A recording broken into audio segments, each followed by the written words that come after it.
So I'm working off of some assumptions today that I think are accurate, but if they're not, you can always tell me and maybe we'll do something else. But I think some of you have seen this presentation before, okay? And if you haven't, that's okay, we can still do it. So instead of giving the standard presentation, the one that I'm going to give at Free Thought Florida, I'm going to put you guys to work today. You're going to help me, okay? So we'll get there, but I'm just going to give my standard kind of background on the book. I did bring copies of the book if anybody's interested in copies of the book. I've got a few copies up here. Little background on the book, and then I'm going to put you guys to work, and we'll see what happens with that, right? So how I usually introduce this with the book is I ask a couple of questions, right? Because this is kind of what led to me writing the book in the first place. Here's my first question for you. What would you like to see happen to religion? And here's what I want you to do first. Turn to your neighbor. If you don't know your neighbor, introduce yourselves, say hi, get to know each other a little bit, and then just discuss that for a second, just like 2 minutes. What would you like to see happen to religion? Go, discuss.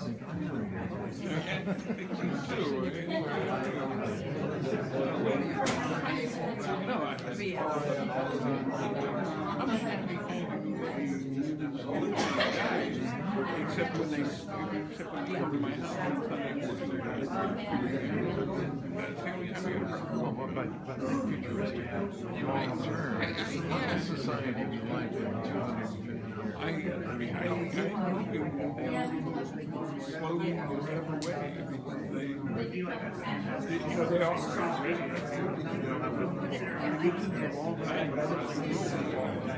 how about you?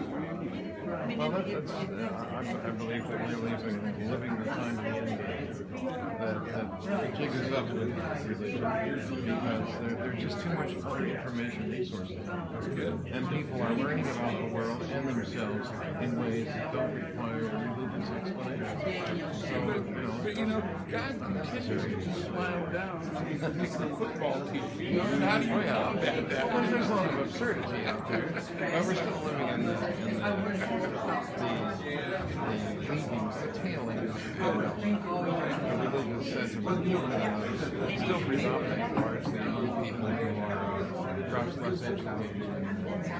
Okay. Still a majority. Let's wrap it up a little bit. We'll get a little feedback. You got it figured out? Yeah. This is good. I like it. People are talking. Okay, so we can wrap it up. What do you think? Anybody have thoughts? What would you like to see happen? Just go ahead quick. Well, I think it's happening. Evolution. Evolution. The religions are going to change. Okay, we've got to be careful about evolution because evolution doesn't have a direction, right? So they could get worse. We're seeing that with ISIS. Well, I think the Pope is doing something. Okay, so hopefully it would be in a direction, a progressive direction. Progressive. That would a progressive That's evolution. how I look at it. That would be great, right? Okay, so that's one. We got another one. We got a few We more. discussed it with Candy, and she mentioned the Pope as because we see the position that he takes because he knows something has That's the to direction. give. Yeah. So I said, in that respect, what helps us the most, meaning the non-believing society, ecumenic. Right. So what it is, it's we have in our side what we call the internet. The internet is a big help because that's where you can find a lot of stuff through portfolio. And you see a lot of young people turning into that. That's how most of the, what do you call the millennials? Yeah, If I'm not mistaken. millennials. There are more of them turning non-believers than or you can call them brides according to Daniel Bennett. Right. So that's what I So the think. internet is helping, right? Yeah. Again, this one we've got 3 here, and then we'll see if we got a couple more. Go ahead. Revoke the tax exemption. Okay, so we want to hit them hard, right? Take away that tax exemption, which I do talk about a little bit in the book. So equalize the playing field a little bit. What else? Well, first of all, I'd like to see it go away, but it's Oh, so not. you're I'd like to talking see about it, that one, the nuclear well, option. I would like to see it become, it can be part of somebody's individual culture that is sort of fun, like Halloween. Nobody takes Halloween serious, and we all enjoy Halloween. And I would like to see all religion just become what it really is just sort of a cultural, Like what a hobby. it should be. Like a hobby. Yeah, sort of fun. Sure. Okay, got it. One other here, over here. I'd like to see it go away as well, but I think it's something that has to Like that. happen pretty gradually. And, yeah, that would be nice.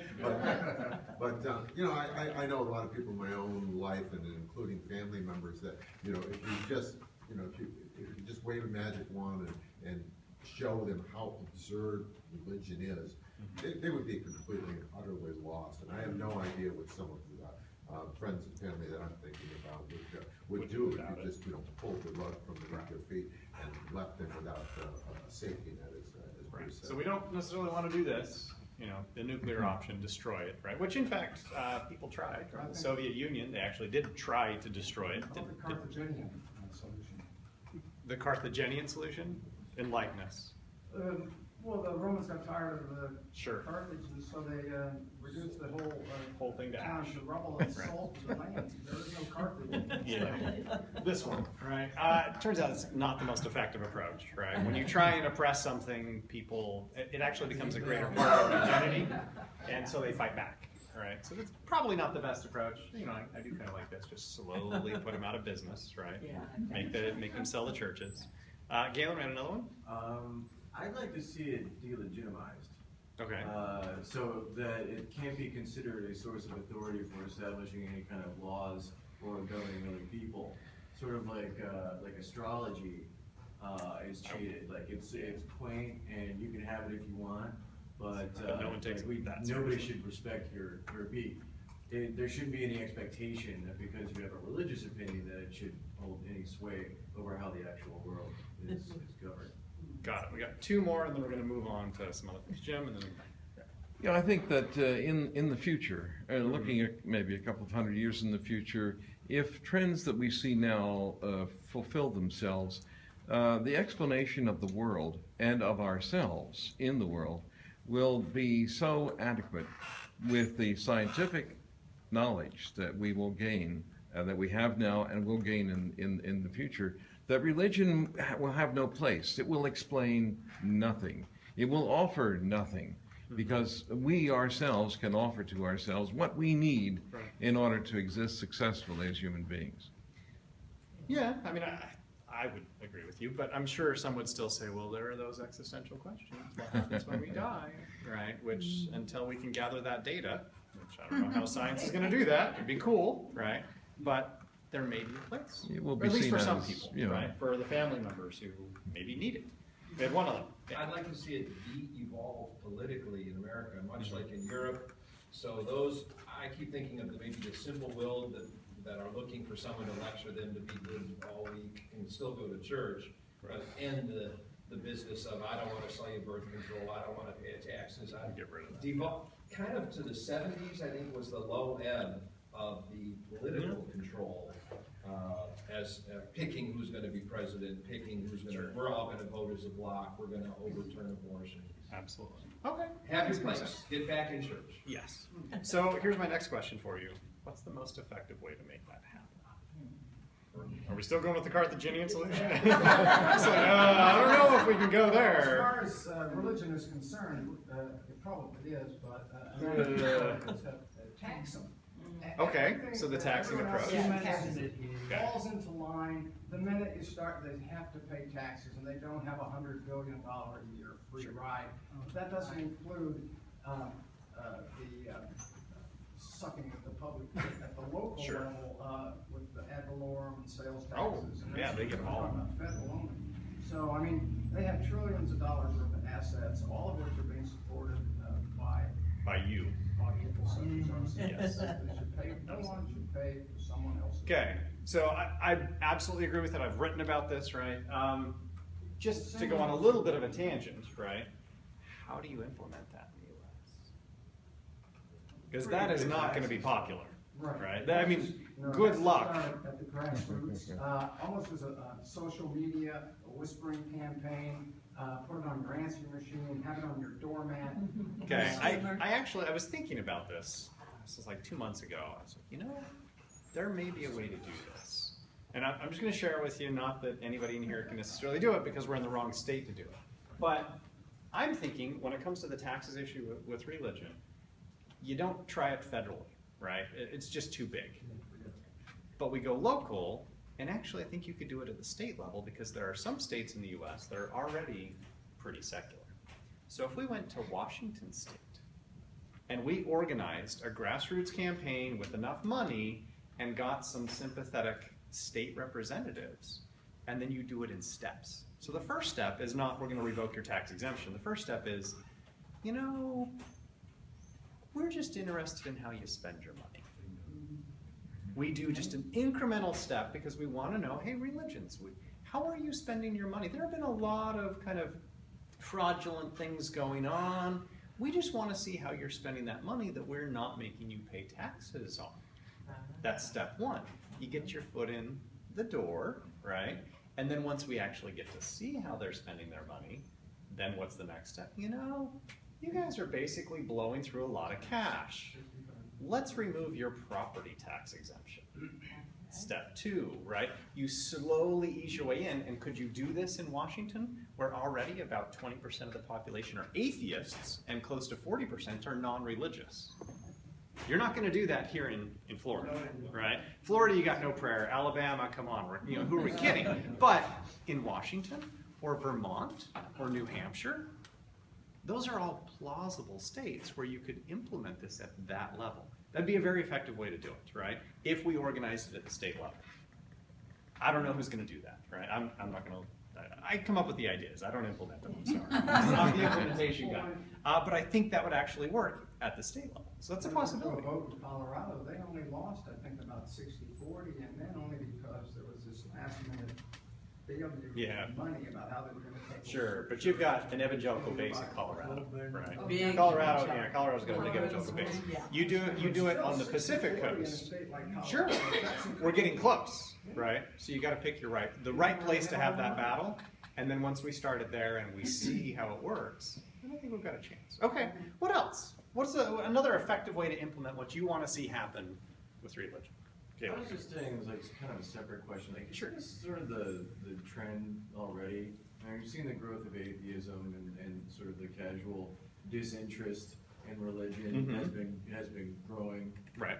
Are we just trying to? We're speeding things up. We're just trying to speed things up. Okay. The inevitable. I mean, most sociologists and social scientists, we talk about this. The term we use is secularization, right? So secularization theory. It's a theory that was proposed over 100 years ago. Secularization is the term. Okay. Secularization. It was proposed over 100 years ago by Max Weber, and he basically called it the disenchantment of the world, right? That as we grow more modern and more rational, we move away from the irrational, right? Which I don't mean that in any offensive way, but the enchanted way of thinking about the world, that there's magic and mystery and we can't understand these things. So we've seen that trajectory. Now there have been a number of countries that have gone through it much faster than we have in the US. In the US, we're starting to head that direction pretty quickly, right? We're seeing the growth of the non-religious. Atheists, not necessarily as, when you ask what your religion is, atheists, but those who say they don't believe in God, it's growing, but very slowly, which is kind of interesting. Well, right? Do you have any examples of countries which have already implemented like church taxes? No. A lot of European countries still have state. Yes, they still have state churches. Yes, but there's a nice twist to that, which I actually do cover in my regular presentation if we want to do it. But I was going to do a different presentation because I thought some of you had seen this. I am. Have you guys not seen this? Yeah. Because I swear, okay, we can do the other one. Maybe I won't put you to work today. We've read it, but we have. Well, that was fun while it lasted. No, I mean, we can do whatever you guys want. I've got a couple of different possibilities. What else we got? Judy. Well, at the Hemo Mega talk, we talked about how a lot of people are leaving their religion because of the intolerance. Yes. And that's one of our goals with the How Hateful Is My Church thing that we're doing is to show How intolerant. how intolerant the various churches and religions are, so that they will evolve out of those things and move on to more progressive issues and then continue to hopefully progress. Absolutely. Right. And that's the idea. So all of this, I mean, this is a fun discussion. We could keep going and maybe we'll go a different route than I planned today. But all of this was kind of floating in the back of my brain. when I was on a plane, right, headed to a conference on religion, an academic conference on religion. That's where I go a lot of the time. And I happened to be reading this copy of Wired magazine. That's one of my kind of side things. I'm interested in tech and stuff like that. And the topic was apocalypses, right? So they were talking about like all of these potential ways that the world could end, that we could have, you know, nuclear explosions, or bacteria could get us, or we could have nanobots who come, you know, and eat us up or something. They were talking about all of those. And just how my brain works, suddenly something clicked and I was like, I wonder if we could kill religion, right? And then it was like, well, could we use science to kill religion? And given that I'm a social scientist who does this, right? It's like, yeah, actually we could. Now, here's the immediate back, you know, the second thought that occurs is, well, I don't actually want to kill all religion. I don't have issues with Unitarians. I mean, come on, who has issues with Unitarians? Right? Nobody has issues with Unitarians.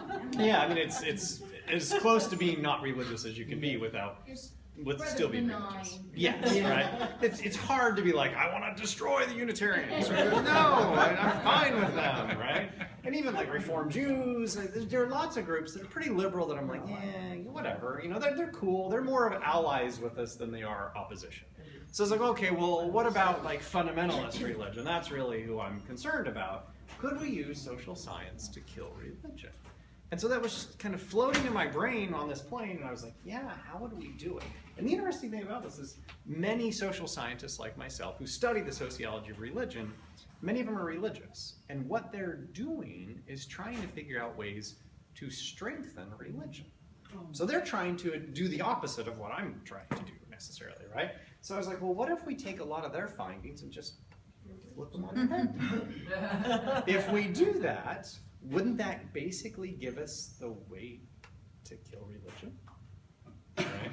So as I was sitting on that plane, I was like, well, what are the things that we know actually strengthen religion? What could we do to reverse those? And I listed 10 steps, right? So these are the 10 things that I came up with on that plane ride. And then it was a couple months later, I was talking to my editor for my previous book, and I was like, yeah, I've got this crazy idea for a book. I want to call it How to Kill Religion in 10 Easy Steps. And he's like, I will publish that. I was like, sold. Then he did make me change kill, right? Because he's like, that's too violent. We don't want to get in trouble. So we changed it to defeat, right? And I don't mean like physically attack anybody. I just mean like, how do we weaken religion? How do we do that?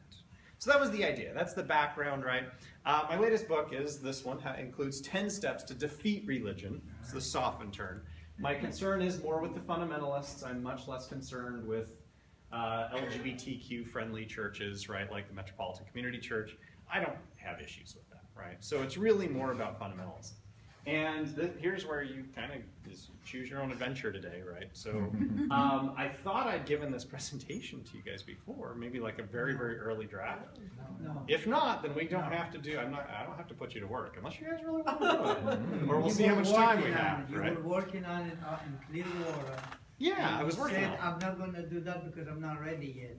Oh, so I did something else? Okay. Well, typically this is what I do, and this is what I'm going to give it for Fremont, Florida, right? So that conference, they're going to get this.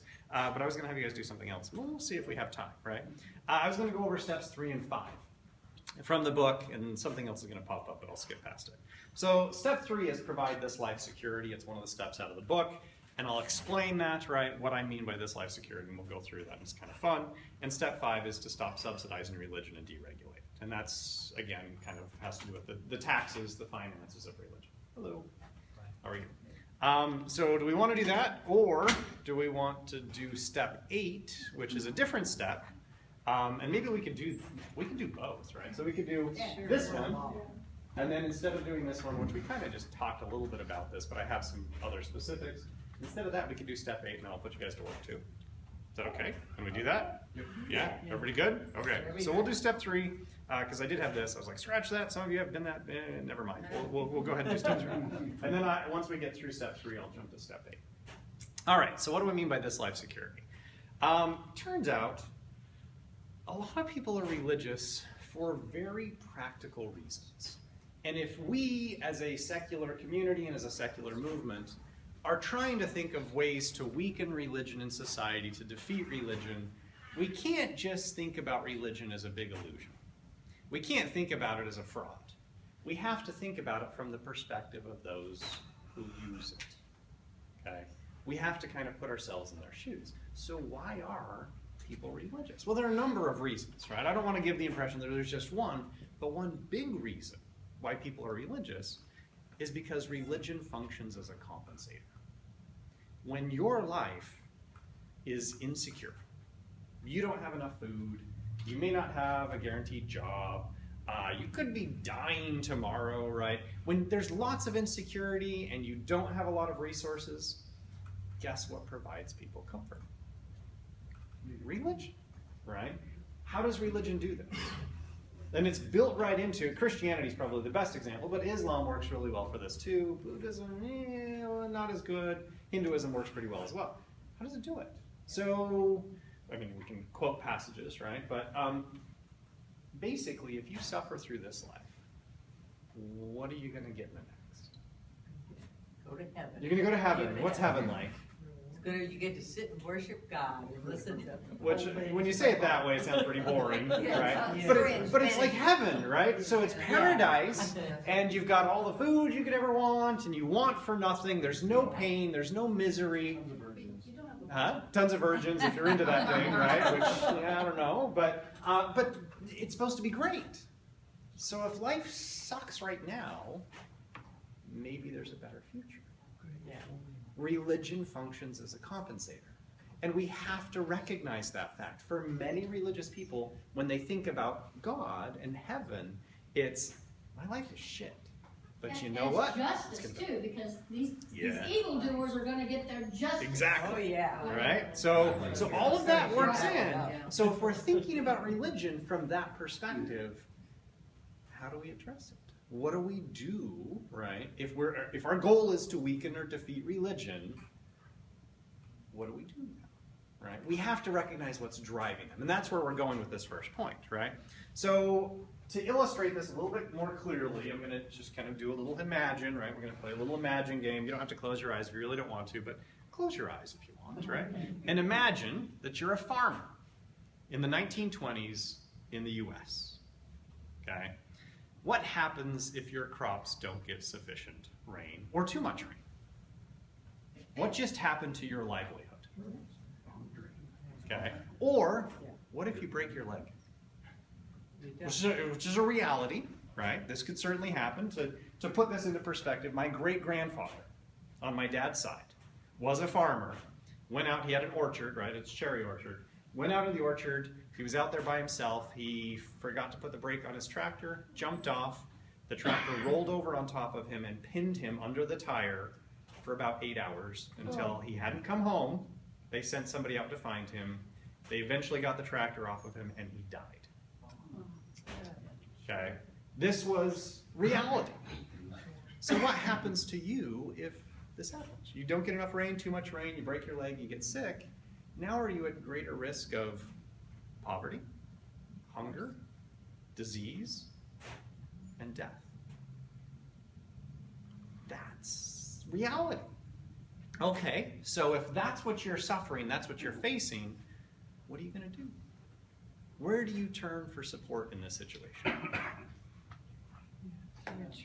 Okay, so you can turn to the church. Maybe if you've got a really big family, family could step in, but if you don't have family, or if your family is completely reliant upon you, then they're screwed too. This is a really bad situation, right? We have a couple of other thoughts, Jim. We are the support for those who are in this kind of trouble. Okay, we It's a could be. social obligation. We could be, right? So maybe if we've got, a good neighbor or something like that, but There's nobody else. there isn't really anybody else, right? That's where we're headed, right? So we're going to go there because we're going to compare this to something else, right? In addition to all of this other stuff. That's what I was going to say. Oh, yeah? I was going to say people, when they feel they have no control of what's going on in their lives, they feel they can work this magic. Yes. They can cast these spells. Well, in a sense, That's yeah. a sense, right? Right. It's a difference, whether it's the devil or whether it's God, you're still doing the same thing. Yeah. You're trying to evoke magic to change what's happening Yes, to you or because your you've loved lost control, ones. Yes. right? And we still see this today. Who's more religious, farmers or doctors? Farmers are way more religious. Why? So because their out of livelihood is Yeah. out of their control. Mm. They don't control the weather. They could lose everything overnight, literally Every overnight. year. And so who do they rely on? They turn to the supernatural because they just don't have that kind of control, right? All right, so we've got that comparison. 1920s farmer, this is a bad situation, right? How different really is it for farmers today? It's still Well, horrible. they get subsidies today. Okay, so we do have some subsidies, but what else? But Yeah. during the beginning of the Constitution, there was always a social network of people that was provided by the government. Something like a social There network, was right? something, there was Sure. always something there. People don't realize there was always something. Yeah, there's something. But let's compare the US Yeah. to Sweden. So let's just shift that context because you're going the right direction, right? What if we shift the context and you're a farmer in Sweden? Now what happens if you have a bad year? Do you lose your health insurance? No, No. Do you lose your house? no, Do you still get to eat? yes. Yes. Do you still get retirement benefits? Huh? Do you still actually get paid? Huh? In a lot of those countries, yes. And do you still get a vacation? Yeah. Yeah, you actually still get a vacation, right? So if you're a farmer in Sweden and you have a terrible crop, you break your leg, any of these things happen, you may feel bad that you lost your crop, but are you going to lose everything? You're going to lose your house? No, you're not going to lose it, right? You don't lose any of these things because of what? What do they have in Sweden that we don't have so well in the US? Safety net. It's the social safety net, right? That social safety net is really what backs up that farmer in Sweden. They lose their crop and they still get to eat. They still get their health care. They still get all of those benefits because they have a built-in social safety net. Now, what does this have to do with religion? Right? We're gonna tie it all together here in just a second. The difference is really that social safety net. What does this have to do with killing religion? Well, which of these two really needs the comfort and security of religion? Ah. Bill Clinton, who's worth $79 billion. Bill Gates, thank you. I have him on a different slide. Worth $79 billion, or the homeless person. He's an Yeah. atheist, I think, Bill Gates. An agnostic who goes to church with his wife, right? So he doesn't really believe it, but he's fine. Yeah, she's Catholic, right? Does he really need religion? No. Why not? He can take care of himself. Yeah. He's got as much control as a person could have. So he gets sick, is it a big deal? She needs religion. Oh, I'm not saying she needs it, right? Does she want it? Sure, but that's fine. Does she have to go? No, it's completely autonomous. If she chooses to do it, that's fine. Why does this person over here? And now, yes, there's a lot going on with that picture, right? Why is he putting God bless? Because he thinks that's more likely to get people to donate, right? But do you think that these people are more likely to turn to religion for help? Yes. Well, and if you look at Sweden versus the US, what is per capita, the amount of non-believers in comparison is That's huge. where we're going. I'm going to show you the numbers. I'm a numbers guy, right? So we're headed right there. And that's Whom why do you religion think? is Oh. useful, very useful. Oh, I'm trying. I give you numbers. I like numbers. Whom do you think is more religious? The farmer in the U.S. or the farmer in Sweden? Okay. Wouldn't it be nice to have an actual number here? Yes. I'm going to give you an actual number, right? So here's what we're doing. I'm just going to, it takes a minute to explain because this is a little mathematical, right? I do this in the book and I kind of detail it a little bit more, but mathematically you can do this. How much of a difference do you think that social safety net actually makes when it comes to believing in God? If that dot right there represents the probability of believing in a God for the farmer in Sweden, how much bigger do you think the circle has to be to reflect the probability of believing in a God in the US? Okay, so it's a relative comparison. And keep in mind, I'm doing this holding constant. You can do this mathematically, holding constant age and race and sex and level of education, basically all the demographics that you would want to control for that would influence things like probability of believing in God and income, right? So I'm controlling all of those things. How much bigger? Slide, there was a farmer in the U.S. in the 1920s. Are we still doing that? No, this is a farmer in the U.S. today, right? So today versus a farmer in Sweden today, and it's not technically farmers, it's just men in both countries, right? That's what I'm comparing, men in both countries. Here's the difference. Farmers in the U.S. are 22 times more likely to believe in God. Well, they get the subsidies, so they must believe that. That's something, They don't right? all get something. That's controlling for sex, age, income, education, and race, right? Now, are there other things that could potentially influence this? Yeah, potentially. But what's the big difference between this farmer and this farmer? It's the social safety net. It's the culture collectively of Sweden, but also it's major, it's the social safety net. And I'm not the only one to find this. In fact, I'm drawing upon a book that was written in 2002 by Pippin Norris and Ronald Inglehart called Sacred Society. What they found in there is if you compare all the countries around the world where they had good data on this, the countries that are the least religious are the countries that have the best social safety nets. Yeah. And the reason why they did that, they looked for a long time to see, well, why is the US such a weird exception? And it's not that big of an exception, but it's something of an exception when you look at developed countries, right? We're a pretty rich country, yet we're pretty substantially more religious than a lot of other developed countries. But where do we differ from those other countries?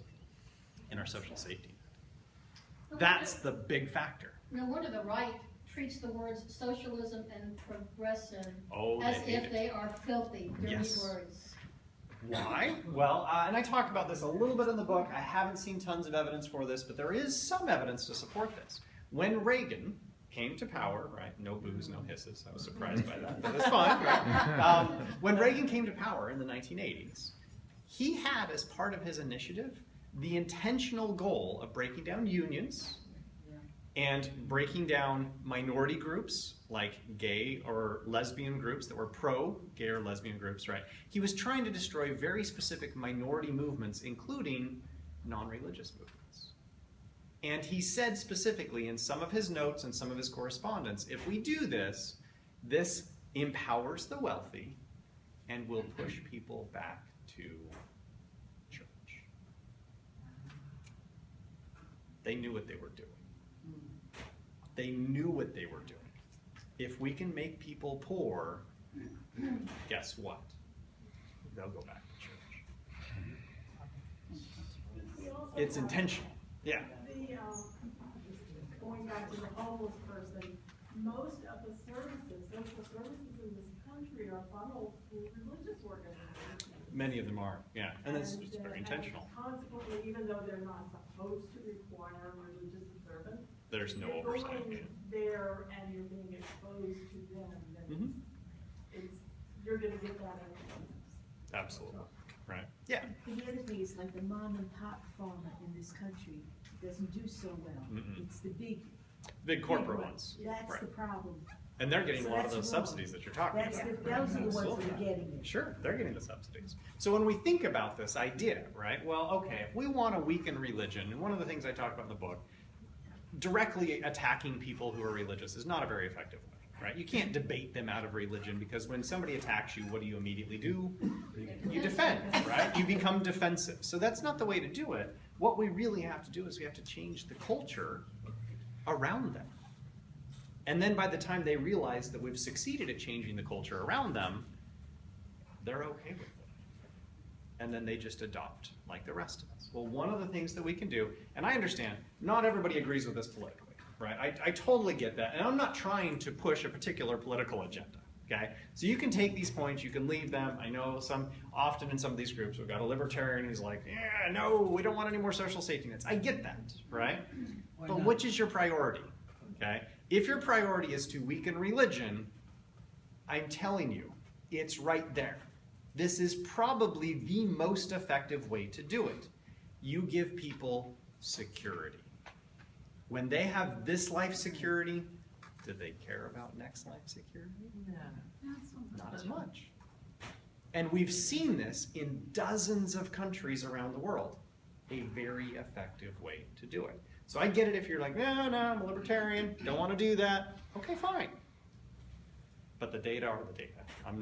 I'm just telling you, here are the numbers, this is what we know, right? All right, so what's the point? It goes a long way toward explaining why there's such violent opposition to Obamacare, even now. Yeah. I mean, Sure. being a done deal. It's done, right? And they're How still many fighting. votes have they had to try? 40 something, I mean, it's dozens, right? Yeah. That's the first time I put together why the 70s was the low ebb of the political Well, there was something else. Evangelicals got that was organized great. by I that. appreciate Point. that. Yes. So that's part of what's going on, right? And we just need to be aware of that. And again, whether this is something that's of interest to you or not, whether you agree with it, I get that. I'm telling you, this is what the data say, right? The data are telling us if this is what you want to do, you want to weaken religion, you got to do this. We've got to give people this life security. Once you do that, they don't worry so much about next life security because this life's not bad, right? They're fine. So they won't worry so much about it, right? So how do we do that? Well, one of the things that I try and do in the book consistently, and Judy kind of pointed this out, at the end of every chapter, I give very specific actionable steps for people, actually for multiple levels, right? At the individual level, I give you 3 or 4 suggestions of like, if you like this, here are specific things you can do to make a difference. Then I do it at the group level. So at the local community group, I say, what can your group do to implement this? And then I do it at the national level for the big national organizations and say, here are specific actions you can take to try and implement this. So here's what I want to do. I've talked too much for a minute.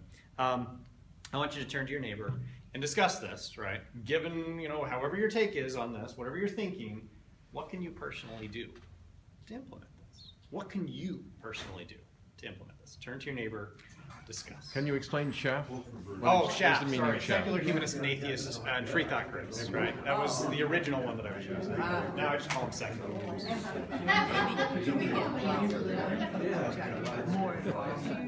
I don't know. What are you gonna do? What are you gonna do? It's one of those chicken and egg questions. So, because you have to create conditions under which religion will not flourish to get rid of religion. But as long as you have religion, then you have conditions that will not friendly to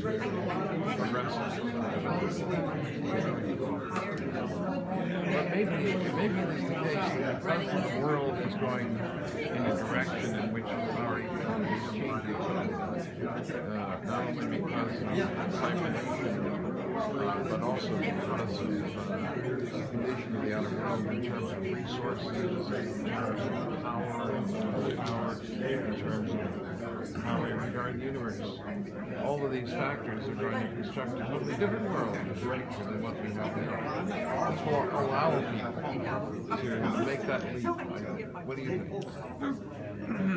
Just that, to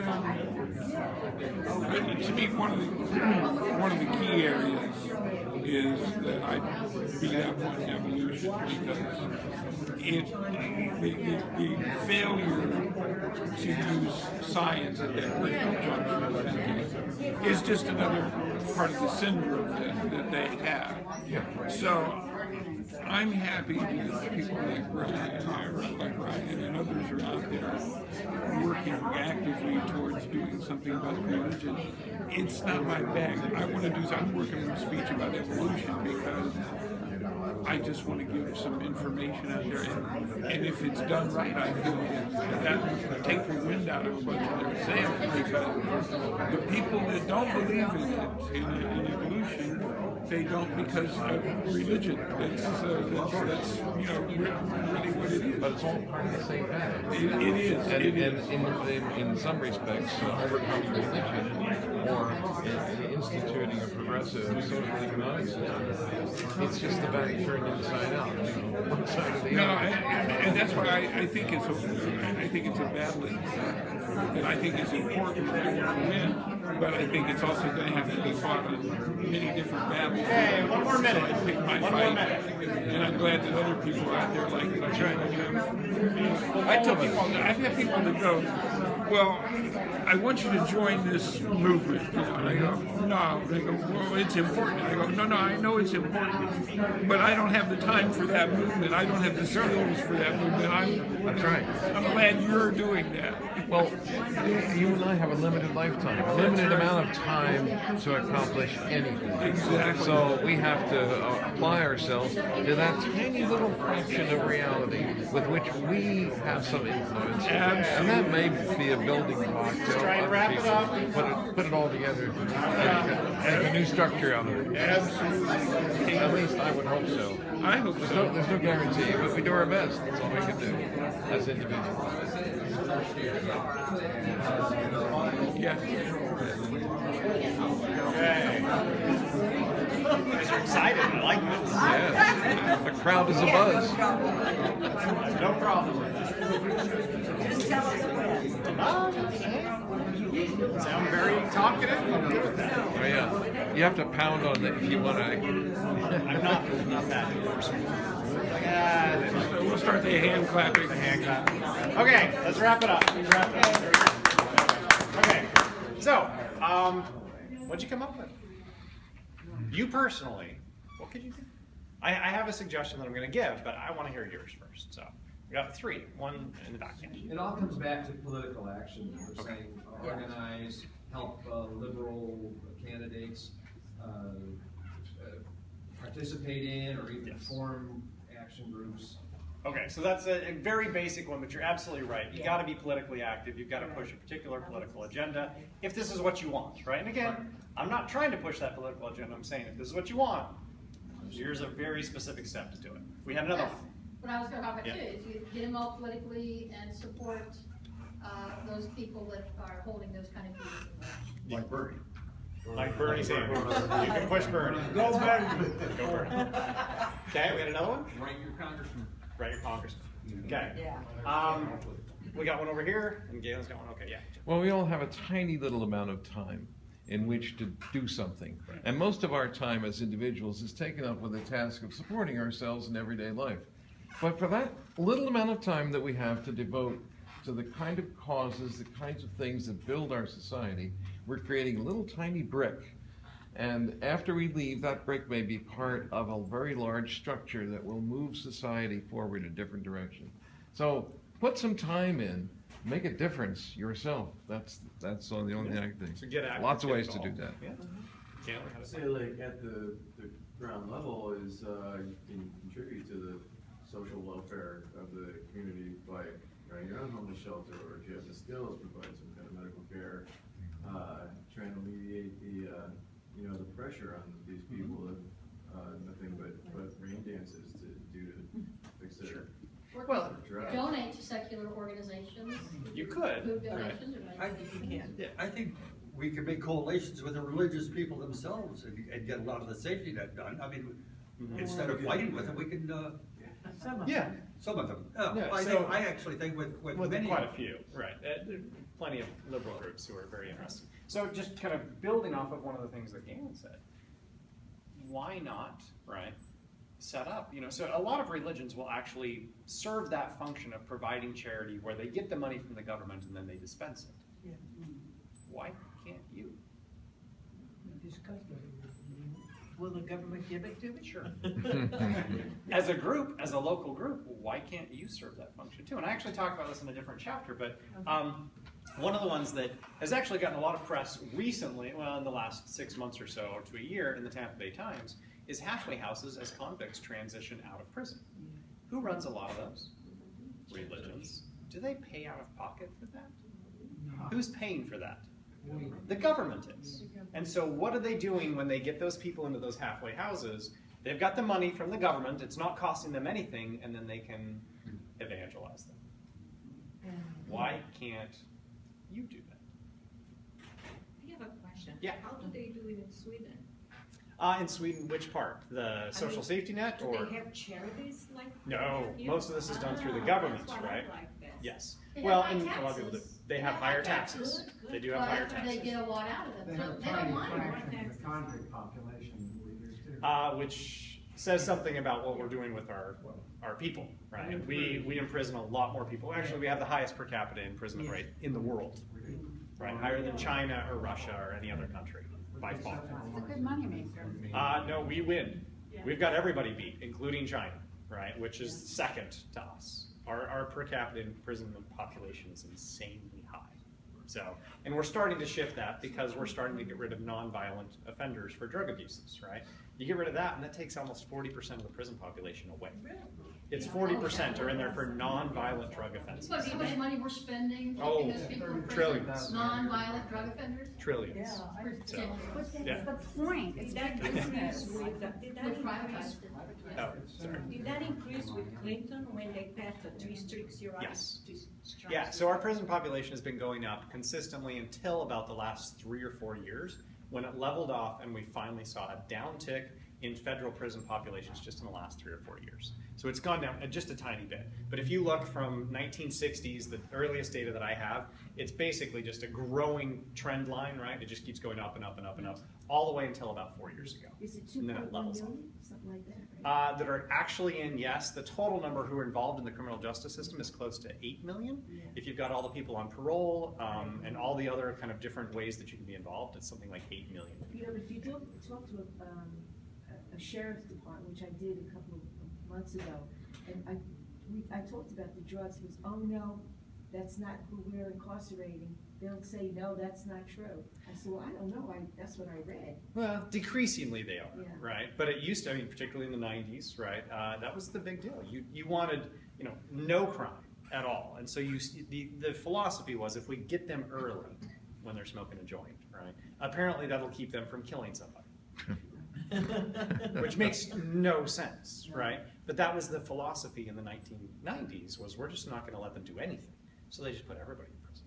You know, it's interesting. Yeah, no Zero tolerance. tolerance. Zero Politicians tolerance. use these, I think it started with Roosevelt, Franklin Roosevelt, these catchy, Oh, yeah. They like Reagan used, buzzwords. government is the problem and is the problem. But Right. he used it to the best of his ability to get his agenda. Of course. And that's interesting, you have to listen to how they use something and then they mean the opposite. Oh, they mean something very Yeah. different. And all The politicians opposite. do that. Again, I don't want to side one political side. Yeah. Religious freedom restoration. Which is a really scary one. As Atheists of Florida, we tried to get involved in providing pet food for homeless people. Yeah. And we contacted various shelters and food, what am I trying to say? Sure, like soup kitchen type Food things. banks Yeah. and places where people go to get food, Mhm. and were turned down by everyone else. I'm not It's a dismal surprised. failure. I'm not surprised. Keep doing it, right? Attitudes are changing. Attitudes really are changing. And eventually you'll find one that's like, you know what? We just need the help. Yeah. And we don't care that you're a bunch of atheists. We just need the help. So you'll find them, right? Because attitudes really are changing. And then, sorry. And then, you know, you'll start to see even more shifts. And that's great. Do we have any others? So, we got one other. I was Yeah. just wondering if, with all the things, the limited time and money and effort available, if one of the things we need to do is make priorities and put less priorities on the crosses and the 10 Commandments and religious displays on public property, which shouldn't happen, but nonetheless are a lot less serious than public policy. Right. No, you're absolutely right. Why do the big national organizations focus on those things? Because they can then tell their donors, look, we did something. Yeah. Right? And I don't mean to be critical of that. Those battles do need to be fought, right? Like, that's fine. There's not a problem there. But at the end of the day, they have to tell their donors, some who are very big donors, we're doing something. And removing 10 Commandments from public property, that's a battle that you know you're basically going to win most of the time, right? So they take on those battles. And again, I'm not saying that they shouldn't take on those battles, but are they really fighting the big war? Or are they fighting small skirmishes on the outside?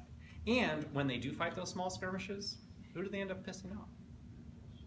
The people we want to join our movement, right? Because they're like, well, why should we fight over something like, you know, a cross at the 9/11 memorial? It was a piece of metal, right? But we fought about that, and we lost. And that pissed off a lot of people. So you're absolutely right. Why are we fighting those battles when we should be fighting battles that we know demonstrably are effective? Because we have evidence to back that, right? So I saw two other hands, and then we're going to jump on and do something else. Yeah.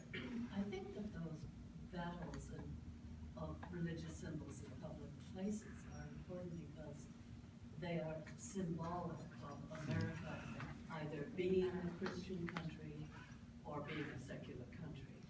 And whenever the Christian right wins such a battle, they use it in the war you're talking about. In other words, it says right on the money. Sure. And we could fight those. And Right. so to have a symbol of the local or state government with religion attached to it, like the Ten Commandments on the courthouse steps, is symbolic that this is a Christian country, so I think it's more than just flashy. I think it's pretty decent. Well, yes and no. So let me give some counterexamples, right? Quebec in Canada. They have, right, in their county seat, they have at the very beginning, so right at the top where everybody comes in, all their county commissioners, etc. Right at the top of that is a major crucifix. Huge, with a bloody Jesus on it. And the atheists in Canada haven't tried at all to push to take that down. Why? Because like 20% of the Catholics, which that particular section of Canada, right, is mostly Catholic. Only about 20% of them ever go. Right? So yes, they've got a symbol up there, but why fight that symbolic battle when they've effectively won the other war by making it so, yeah, they still identify as Catholic, but none of them go, nobody cares, and their percentage of atheists in Canada is now over 20%. They're winning the war because they don't care about these little symbols, right? So we could fight the symbolic battle, and again, I'm not saying that we shouldn't. I agree, those are nice little victories, we're winning these little skirmishes, right? But there's a big fucking war that we could be fighting, and we're ignoring it. Because that's really the war. And have they done this in Canada? Yeah, they have universal health care. Yeah, they have a better social safety net. And are they less religious than we are right below them? Yeah, they're substantially less religious than we are. Even in Quebec, which is predominantly Catholic. And they have that huge symbol saying we're Catholic. And nobody cares. It's just not meaningful. Right? And you can use another example. Who is the head of the Church of England? The Queen.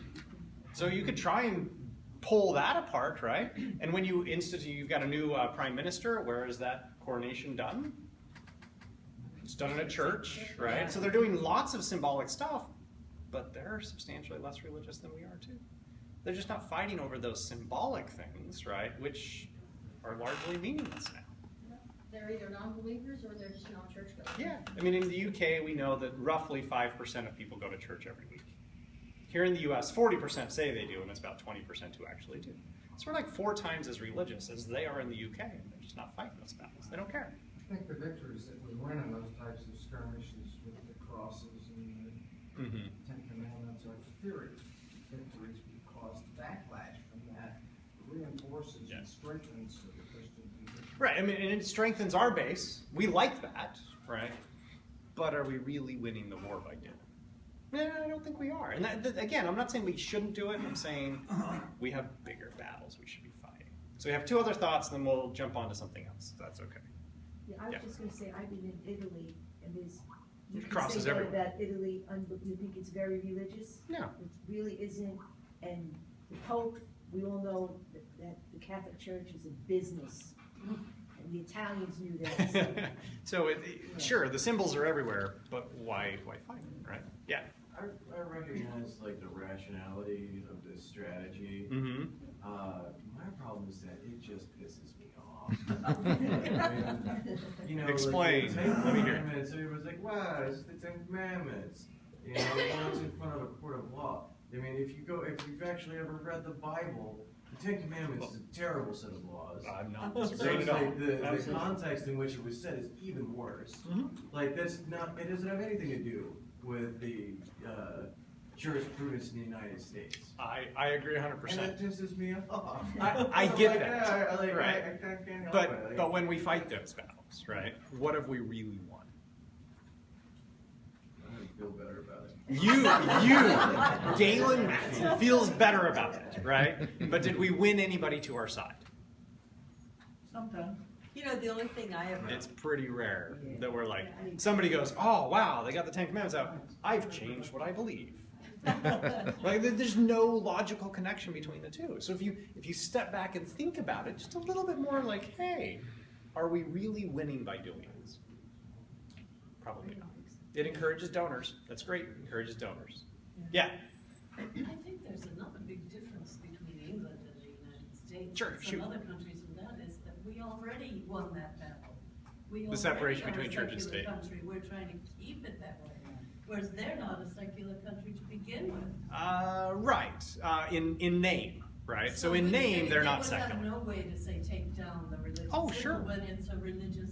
No, you absolutely could. You could say we're gonna separate the government and the state, right? We could divorce that, but that's a huge battle, and I don't know that they're ready to do that, right? They could do that. In effect, they've already done Why it. step back and act as, and let them take back territory, as it were? Oh, religion? Oh, Yes. that was the other part of my presentation, actually, which we're gonna skip over that. We're gonna do a different one. I attack that in the book, right? So if you want, I do go at it, and then we can talk about it after too, if you want. That's okay. All right, so I'm gonna do step 8 today instead, and then I'm gonna recruit you to help me instead of step 5. Step 5's fun, but it's in the book. So one of the other things that has actually been shown to be quite effective, right, in weakening religion is this one right here, Syncretized Holidays and Rituals. That's the actual title, right? So just again to start with questions, how many of you celebrate Christmas? Come on, let's see hands, right? Nice, that's fine, that's fine. We're not trying to, upset anybody. How do you celebrate it? Do you do this, Santa Claus? How many do Santa Claus? It's fine. A Christmas tree, we got Christmas trees. So here's Christmas trees, presents, and nativities. No. Oh, no. No nativities. Right, I tried. Right? Okay, but basically what I just saw was about 80% of you are celebrating Christmas. Okay, and that's perfectly fine. I'm not saying you should or shouldn't, right? Yet, but we're going there. Okay? All right, that's fine. Even if you don't like it or don't celebrate it, do you think it's going away? No, not anytime soon. Why not? It predates Christianity. Okay, so not only does it predate Christianity, it's an economy driver, it's about money, right? And, come on, All their profits will go to how many of you like it? I do. Isn't there kind of a special feeling around Christmas? Like, we get family together, we fight, but it's supposed to be nice, right? And we have a lot of food and presents, right? Thanksgiving is the same thing. Sure, Thanksgiving's nice too. It's Yeah. also an astronomical event. It's right around the Days solstice. stop getting shorter. Yeah. As far as- I mean, even if there were no religions, I'd celebrate that. Sure, and that's totally cool. Stop sucking more, start sucking less. Yeah, so I get that, right? At the end of the day, I think the secular community needs to realize that part. Okay, so prior to this, we've been fighting about whether we should celebrate religious holidays or not, because, I mean, it's built right into it. Holiday, it's holy day, that's what it was. And Christmas, clearly, today, as it's been implemented, it's a federal holiday. It's meant to recognize a Christian history in the U.S., so we made it a federal holiday. That's fine. You can disagree with it, you may not like it, but you're not going to get rid of it. The holiday's here to stay. And frankly, most of us are benefiting from that anyway because we get a day off from work, whatever. We've got a holiday, okay?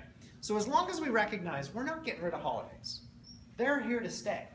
Well, if they're here to stay, what should we do as a secular community to reduce religiosity that involves holidays?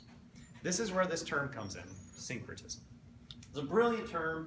It basically comes out of religious studies. And what it means, right, is that religions have known about this for millennia. What syncretism is when religions come into existence or they evolve over time, they steal parts from other religions. Okay? And actually, if you think about your 3 religions of the book, right, which would be Judaism, Christianity, and Islam, well, what is Christianity if not a completely syncretistic religion that stole almost everything from Judaism, right? It just co-opted an entire book of scripture and then changed it a little bit. And what did Islam do? The exact same thing. If you've read the Quran, in parts it is whole cloth stolen from Jewish scripture. They're syncretistic, okay? Now those are kind of the big ways that they do this, but religions have done this in very small ways too, forever, right? And part of the reason why you do this, and I'm kind of jokingly calling this the Catholic Book of Conquest, right? They don't have one as far as I know. That would be an awesome book, right? But they don't have a Book of Conquest. they, for a long time, as they would go around the world conquering different places, right, that were affiliated with the Catholic Church, they would say, well, to make it easier for them to adopt their new overlords, we're just going to pull in different parts of their religion. Early Christianity, did they have saints? Where did those saints come from? The Greek gods, weren't they? The pagans. They basically, as they went out and conquered pagans, they're like, well, you know what? We believe in this big God, right? But we have these demigods too. They're your gods, we're just going to call them saints, right? It's basically syncretism writ large. That's where you get your saints. In Catholicism is all of the pagan deities. They get co-opted in to make it easier for people to believe. And if you spend any time in Latin America, you can see how common this is in Latin America. In Catholicism in the US, we're not so much big into saint worship, right? But go to Latin America, and you will see many people know their saint day, right? The saint they're named after, what day that is. And if you go to their churches, they've got statues of the saints. They're all over the place. Or go to Greece, right? So there are certain places where they've adopted that saint part because of syncretism, right? And we've done this with lots of other aspects, right? So Christmas trees, are those in the Bible? I love to do this with my students. Where are they in the Bible? Anybody see Christmas tree in the Bible, right? No, that's Germanic, right? So that was basically co-opted as a symbol that life continues through the winter. They're evergreen trees, right? You put them in your house, they're green throughout the winter, and guess what? The winter ends. It's a great symbol, and Christians co-opted it. They basically pulled that in and said, you know what? We're going to use this as a symbol of Christianity. There aren't pine trees, right, in Israel for the most part. They weren't there at the Nativity. They don't get tied in. How did that get part of Christianity? Syncretism, right? Saints, we just talked about. What about this one? Easter? Right? That name right there, Eostre, is a Germanic deity, right? And she was a fertility goddess. And what were the symbols of Eostre? Eggs and bunnies. Eggs and bunnies. I love that one, right? It's another one where I ask my students, where does it mention Easter in the Bible? And they're like, I'm sure it's in there somewhere. No, it's not. It is literally not in there. And bunnies and eggs, not in there either, right? This is syncretism. Religions have known about this for millennia, and we actually have Catholic records where they talk about doing this as they were sending different priests around the world. This one was in England and Ireland as they were conquering the Celts. They basically said, well, you know, don't be so strict about telling them not to worship their gods. Tell them that their gods overlay on our saints, and then they'll be happy. They literally did it. We know they did it. It was intentional. Okay, got it. Well, if the religions did this, come on, are we smarter than they are? Let's use their same tools to win this battle. That's what I'm talking about here, right? So what can we do? If the goal of secular activists is to weaken religion, should we attack and try and destroy Christmas? Should we buy into there being a war on Christmas, as Bill O'Reilly continues to insist every year? He's showing the secular Christmas there. Oh, I know, but it's the war. Well, I mean, yeah, you don't want to. You got to make it nice, right? Everybody buys into this one, so he's calling it a war on Christmas. And does he get a secular activist on there basically every year to try and buy into this? Wouldn't it be awesome if this coming Christmas, when he extends an invitation to David Silverman again, right, to come in and talk about the war on Christmas, if David Silverman showed up in a Santa outfit with a big bag, and he gave out candy canes to everybody on the set, if he out-Christmased the Christians, what message would that send? What are we doing? We are taking over Christmas. So we should dress like Jesus and go on a shopping. No, no, no. We're removing Jesus from it, right? Jesus doesn't have to be part of Christmas. And I get it's right in the name. Fuck that. We don't care, right? There are all sorts of things where this name means that, whatever. We're taking Christmas from them. Christmas is ours. Why does it have to be theirs? Yeah, but we don't want a Festivus. We just take it over. I know, and we took that away too. And nobody knows that anymore. No, they don't. We're going to do the same thing with Christmas. We syncretize it. We make it a secular holiday. Yes. Okay? If we do this and we do it the right way, they'll never even notice. And then we win. Oh, it's incredibly devious. You're absolutely right. That's the goal, right? We're trying to think like they've been thinking for millennia. Let's outthink them, right? So instead, we should secularize Christmas and syncretize it. And I spent a lot of time thinking about this, right? But here's an example. So we take, for instance, this angel that's harboring, right, or the harbinger of Jesus' birth. We put it in our syncretism machine, right? So there she goes. And out the other side, we get...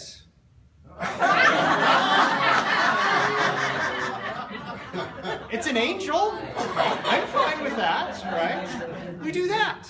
Now, of course, this does work with male icons too, right? So we put the shepherds into our syncretism machine, and out we get sexy shepherds. Why not? We can do it both ways, right? The idea being we just co-opt it all. We take in what we want, and we put out what we want. Okay? That's the idea. We syncretize it. That's the idea. So how else do we do this? Lots of different ways we can do it. I would actually say don't say happy holidays. Wish people Merry Christmas, because what does Christmas really mean? Whatever you want it to mean. It's your holiday too. They don't own it. It's not theirs. It's ours. Wish people Merry Christmas with a big smile on your face. Give them a big hug, right? That's fine, because it's not their holiday. It's now going to be ours. It's our holiday, right? Put up secular Christmas lights. These are beautiful. I have no problem with that. And if you want to go really crazy, do that. Because that's awesome, right? And it may raise questions. People will wonder why you've got a flying spaghetti monster on your house. But that's awesome. I'm totally cool with that, right? So you can do this. And the big one that I'm going to recruit you to help me with today, I want you to rewrite Christmas music. Okay? Now, what do I mean by this? There have been a number of secular groups that have tried this in the past. They've tried to rewrite Christmas music, but they've done it in a little problematic fashion, right? They've done this and used it to mock religion, okay? That's hilarious for us. We can all laugh and mock religion, but are they going to listen to those songs? No. We're not thinking like the Catholic Book of Conquest would tell us to think. If we want to co-opt the music that they stole from pagans already, most of those Christmas music, Christmas songs, they're basically old melodies that they stole from thousands of years ago, right? And then put Christian words into them. Let's just take the Christian words out. Well, luckily, there's already a lot of secular. Well, there is a lot, right? So a lot. Grandma got run over by a Absolutely. reindeer. So we can listen to that. But what I'm saying is, Maybe it's cold outside. yeah, let's take the stuff that is still religious and rewrite it. Keep this melody, but rewrite it in a positive fashion. And I've actually done this with one song, and I'm going to recruit you to help me with some others, right? So you're going to help me with this today. In my book, I rewrote Silent Night, okay? And I hope this works, right? We'll see. I'm not going to sing it. No way. I don't sing, sorry. You can sing if you want. I did bring the music, right? So let me see if I can get the music up. Here we go. Oh, come on, I just had it. Wasn't Dan Barker, didn't he write a bunch He has a whole bunch of these, but again, listen to how he does it. He's mocking religion with most of his songs. Well, before he used to be a fundamentalist. Yeah, no, he was. But he wrote like legitimate Christian music, and it was actually how he made his living. Yep. Sounds like, you know. He would be perfect to do this. And I may give this presentation at Free Flow where he is and say, Dan, you're doing it wrong. Yeah. Do this, right? So let's see if this works. I saw Mommy Kissing Santa Claus. That's a good one. Come on, play. You have music written after 1600 anyways. Can you hear it? There we go. Okay, so here's my rewritten version of Silent Night. Here's the original. And here's my secular version. I've got it playing in the background.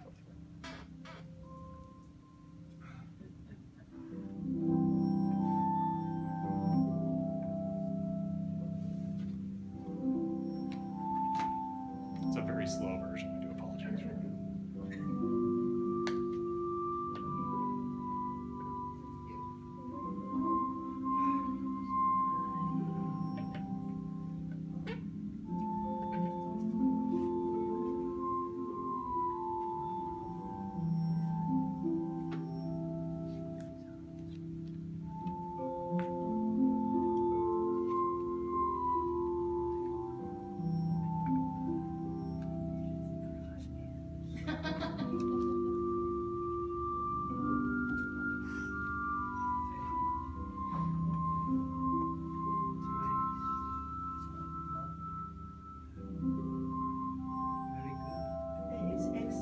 good. Okay, so who's gonna find offense to my version? Don't change it yet. Still reading. It's fine, it's fine. Just ready to find offense. Okay. I found one person he doesn't want to have kids, right? And this is very much a celebration of the bond between parent and child, right? I think most people are gonna be like, okay, I mean, he wasn't offended. He's just like, well, I don't love it because I'm not big into kids, right? But honestly, is this an offensive song? No, it's beautiful, and it takes that music that so many of us know from our childhoods, and it just reworks it in a fashion that, like, that's really pretty. I'm totally cool with that, right? If we want to win that war, we rewrite their music. They already did it. We're just doing it back. We're taking their music and we're co-opting it. So this is where I'm recruiting you today to help me, right? I brought some stuff. I brought 4 other Christmas songs. I'm guessing most of you have heard these, right? They're pretty pervasive. And I brought the words, I brought the music for them. We're gonna break up into groups and you get a chance to rewrite music. You're gonna help me, right? Damn, did somebody really curse? Come on, damn. That's fine. I want you to help me. It may not work, right? We're just gonna try. We'll take like 10 minutes, maybe 15, and see how well you do. If we get one that works, that if you guys really like it, I'm gonna take all these and post them on my website and give them away for free, right? I'm not copywriting anything. I don't want copy. I want everybody in the world to be able to get access to these songs and sing them and make these the most popular versions of every single one of these songs. So that's what we hear instead of religious music. That's the idea. We good? Does this make sense? Yeah. So we're gonna break up 10 minutes, we got 10 minutes. Break up into 4 groups. We'll kind of do it regionally, right? So get a group, we got 4 groups. But you have to know the words, I don't know the I have them. I brought it for you, right? So I've got 4 songs. Here we go. Doesn't mean I can write. You wanna pick a song? I've got all 4 of those. I'm gonna work on Okay, this. which one do you want? Way to Manger, Joy to the World, Holy Night, God.